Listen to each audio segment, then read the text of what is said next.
Hi everyone, how are you?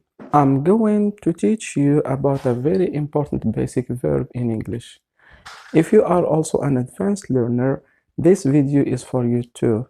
We have some tips you may need to apply in some basic situations. And today's lesson is verb to be plus subject pronoun, the affirmative form. Let's start by some examples. Full form and the contraction form. I am your teacher. I'm your teacher. You are in room 7. You're in room 7. He is Mike. He is Mike. She is Anna. She's Anna. It is a school. It's a school.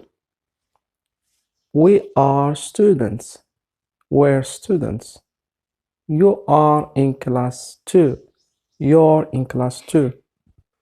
They are teachers. They're teachers. Remember these rules. Always use the subject pronoun with the verb. It is a school, not is a school. They are teachers, not are teachers. Number 2, always use capital I. She's Sally and I'm Mike, not I'm Mike this way. With other pronouns, only use a capital letter when it is the first word in a sentence. Remember that you is singular and plural in the same time. We use he for a man, she for a woman, and it for a thing. Use they for people and things. Contractions. In contractions, apostrophe means a missing letter. For example, there is a missing A replaced by this apostrophe.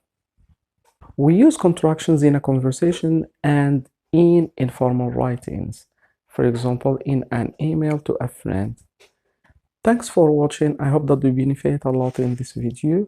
Don't forget to share it with your colleagues so as to review the verb to be and pronouns. Thanks for watching and have a nice day. Goodbye.